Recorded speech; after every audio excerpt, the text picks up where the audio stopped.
Hello, this is Point of View with Shirley Polk. It's been a while since I have done a live or a recording on YouTube. I've been doing a podcast mostly with the Sunday school lesson and Point of View with Shirley Polk. But I am doing a video today. It's so good to see you. It's so good for you to see me. God is good. His mercy endures forever, forever, forever. He loves us, and I love him too. Now, I asked Google to get me some information on how to deal with stress in this time, okay? So I chose an article from the New York Times, and it's by Jenny Taitz, Taitz, and you can find it on, you just go to, I guess, the New York Times. I'm going to give you the title of it, but I want to tell you something about the author here. It says that Jenny Taitz is an assistant clinical professor in psychiatry at the University of California, Los Angeles, and then she authors some more articles like How to Be Single and Happy, Science-Based Strategies for Keeping Your Sanity While Looking for a Soulmate, and then another one is End Emotional Eating. But today we are going to talk about 5-minute coronavirus stress resets, how to get unstuck from your anxiety. And this was published on August the 6th, so just a few days ago. So you know, my whole life's goal is to spread positivity, is to help you, help whoever I can to be positive and to look on life, no matter what's going on, to feel and embrace the positivity while accepting whatever is going on around and in our lives. So we have to be realistic about this, okay? We have to be realistic about it, but we can go about it and rejoice and live our lives in the happiest way that we can. How do we do that? By the grace of God, okay? And I have to put that in there. You can reach me at 469-629-9543. 469-629-9543. Now, in this emotional equivalent to an ultra marathon, it's key to have some stress-reducing strategies available that work quickly and efficiently to help you hit the reset button. Now, here's why. According to Jenny Taitz, okay, and it's Taitz, okay, and it could be Taitz or Taitz. I said Taitz, okay. Now, here's why. Struggling with chronic worry gets in the way of effectively managing your emotions, okay? Now, unfortunately, many people who experience distress try to escape their unpleasant emotions by distracting themselves in ways that ultimately backfire. And that is so true, because sometimes we just don't know what to do. And then another negative to that is that many times we feel like that, hey, we can do it ourselves, and so therefore we don't need to ask anybody for help or assistance. But there are people out here like me. All you have to do is give me a call and I can help you as much as I possibly can. And if I go as far as I can go in the assistance, I can always refer you to someone else. All right? So, hey, let's be fair about it. And most of all, I can go to God for you, and we can go to God together. No matter what the situation is, when it arises, how it arises, we can always go to God. And there's a saying that I have, there's always an answer to every question and a solution to every problem. Always. There always is. And I want you to remember that. This is Point of View with Shirley Polk, okay? Now, if you suspect you might be one of them, ask yourself whether you have a tendency to judge your emotions. It's a common thing to do. but it can fuel a vicious loop of feeling, then avoiding the feelings and feeling even worse. Pushing away feelings is like trying to force a beach ball underwater. We know how hard that is. Any kind of ball, inflated ball, hard to keep them underwater. They just pop right back up. And then, that could be a lifesaver too, all right? Now, they will pop back up. Instead, notice and normalize difficult emotions, ideally negative feelings, including fear, can motivate us to solve problems. So rather than dealing with anxiety and uncertainty by getting lost worrying, when chasing short-term fixes with longer-term consequences like procrastinating, using food or marijuana to cope, or relying on benzodiazepines, the anxiety or anti-anxiety drugs like Xanax, okay? It's helpful to experiment with quick strategies that will empower you. These strategies are not necessarily a cure, but can help lower the intensity of overwhelming emotions, allowing you to recalibrate to better deal with challenges you face.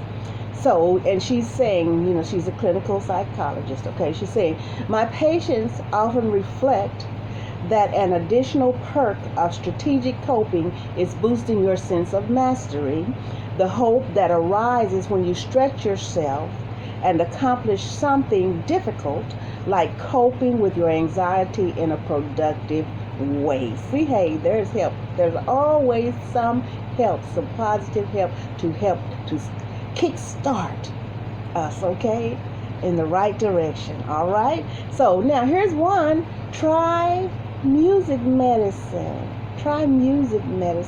And if you know anything about me, you know I am a musician. I love music. Music is probably, I would say, 75% of my life. All right. So try music medicine. Focusing on relaxing sounds reduces stress. In research spearheaded by Dr. Vina Graff, an assistant professor in the Department of Anesthesiology and Critical Care at the University of Pennsylvania, preoperative patients were assigned either to music medicine, that means listening to Marconi Union's wait list, or prescribed benzodiazepine. All right? So, remarkably, serene music proved nearly as effective in easing patients' jitters as the medication option, with no side effects. And let me tell you about the music. And people who are close to me know that to relax and to go to sleep, I will play classical or orchestral music, instrumental, because if I play my gospel music, it's going to keep me awake, and I'm hearing the words and tempted to sing the words and run them through my mind. So what I do to relax is put on the classical, the orchestral, instrumental music. And sometimes even a good instrumental jazz will help you to relax. It's just like going down the highway, traveling in your car, and if you want to change, do some instrumental music.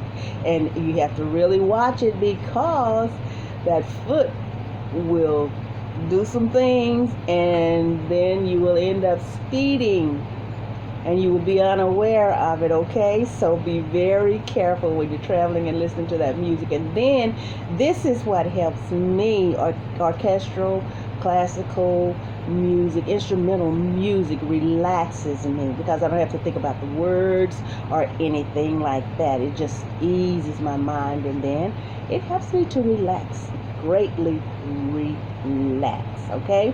So to honor your unique taste, explore different options and create a playlist that you find comforting when you need a break. Keep in mind that although it can seem cathartic, okay, to hear songs that validate your emotions, for example, listening to lyrics about heartache while feeling lonely, research on inducing varying mood states concludes that we can improve our experience with a more uplifting soundtrack. Music can lift us out of depression or move us to tears. It is a remedy, a tonic, orange juice for the ear, as Dr. Oliver Sacks wrote in Musicophilia, Tales of Music and the Brain. And it might be cophilia or cophilia. So anyway. Now, the next step is to cool off. Cool off. Marsha Linehan, a professor emeritus in psychology at the University of Washington, popularized an exercise in dialectical behavior therapy to regulate intense emotions that involves immediately lowering your body temperature by creating a mini plunge pool for your face. All right. Now this sounds odd, but it activates your body's dive response, which is a reflex that happens when you cool your nostrils while holding your breath, dampening your psychological and emotional intensity. Now to do it, fill a large bowl with ice water. Set a timer for 15 to 30 seconds. 15 to 30 seconds.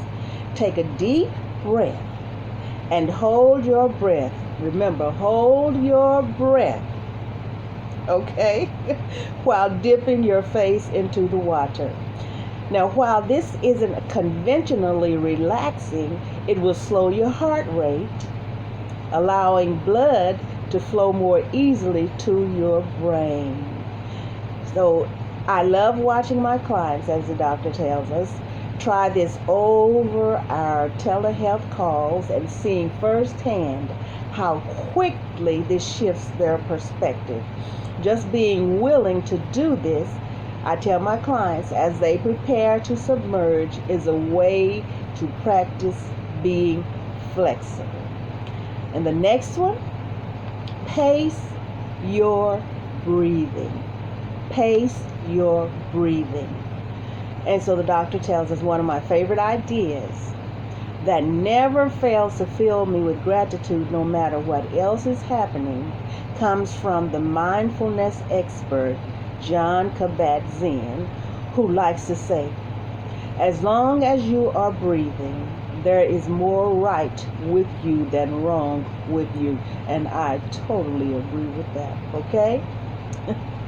In The Healing Power of the Breath, Drs. Richard Brown and Patricia Gerbarg offer a range of exercises to promote resilience. So one of my favorites, the doctor says, slow your breathing down to 6 breaths a minute by consciously inhaling and exhaling. So to practice this timing, you can use a second hand and inhale for 5 seconds, exhale for 5 seconds, and repeat 4 times, or try a guided recording. Now, paced breathing offers a host of psychological benefits like reducing your blood pressure, which helps promote a sense of tranquility. When people tell me, this is the doctor talking through me, okay? When people tell me it feels challenging to breathe in a certain way when they feel panicked, I tell them to start with alternative, soothing activities like music and work their way up to a paced breathing. Next, practice anchoring. Now, if you go to this site, you'll see the illustrations, okay? Practice anchoring. Another way to stay present rather than spin into a crisis is to notice if you are engaged in thinking that isn't helping you. And so many times we are engaged in thinking that is really not helping us. It's doing more harm than good. And I know we've all experienced that. Our interpretations of events supercharge the intensity of our emotions. After all, anticipating this will go on for years in a moment of anguish will only inspire more hopelessness. Okay? So, after all, anticipating this will go on for years in a moment of anguish will only inspire more hopelessness. Okay? Now, but mindfulness, or learning to see more clearly as opposed to jumping to conclusions, is a nice remedy for anxiety. One brief way to enter the moment is known as anchoring, ANCHORING, which is a popular strategy. So start by physically centering yourself by digging your heels into the floor. This evokes a feeling of being grounded in reality. Then take a moment to observe. What am I thinking? Feeling in my body? Doing? Then ask yourself, is my response A, helpful, B, aligned with my values now, or C, related to future worries or a past problem? While we can get stuck in specific thoughts, stepping back to more generally decide if those thoughts are helpful can get us out of rumination mode, okay? Now, it may also help to tape a list of these prompts on your computer to remember to take a step back and refocus when your thoughts are only making things worse. Take a step back and refocus, okay? Next is hyperventilate. If you struggle with physical sensations of anxiety, like muscle tension and feeling like you can't get enough air, a counterintuitive yet important way to manage is to practice bringing on those sensations in more quiet moments to improve how you tolerate stressful ones. Now, learning to repeatedly welcome physical symptoms allows you to stop seeing them as catastrophic. In a recent therapy group I led, this is the doctor talking, okay, on Zoom, my clients prepared to try this by ordering thin coffee straws. I set my timer for a minute as they pinched their noses and tried to breathe only through the straw. We also worked on replicating the other sensations they associated with fear, like muscle tension, dizziness, and shortness of breath. We held a plank, spun in circles, and ran in place. Some people were surprised that the practice experience was worse than the anxiety they normally felt. So others found it was similar, which felt liberating. They didn't have to wait for the feelings to catch them off guard, and instead could purposefully habituate themselves to them. So recently, at the end of a long day of video calls with patients, she said, this is Jenny talking, Jenny Taitz said, my 5-year-old daughter asked, when will the germs go away? After removing my 3-year-old sneaker from my 1-year-old's mouth, I saw a request from a client about an urgent check-in. I practiced paced breathing and pulled up our nightly dance party playlist by request, Justin Timberlake's Can't Stop the Feeling, before discussing my daughter's feelings and returning to work.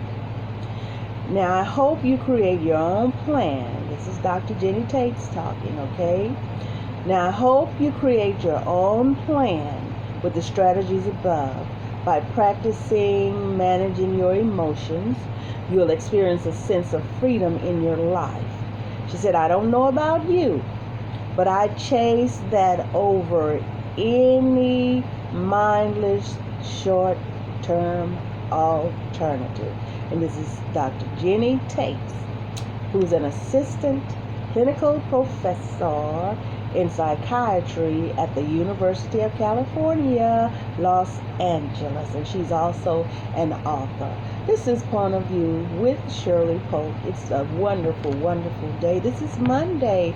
It is the 10th of August in the year 2020, and I want to admonish you to be encouraged no matter what's going on. God will make it all right, but you got to stay strong. So whatever comes your way, you think positive. Think positive. And if you have to say in your mind, negativity, I cast you out of my mind in the name of Jesus. Do it. Do it. Do it. Exercise. Dig in. Jump up and down. Listen to music. Do whatever it takes to get yourself out of a slump or keep yourself from going into a negative slump. All right, I love you. Enjoy your day. Look out for me again. Point of View with Shirley Polk, 469-629-9543. I love you.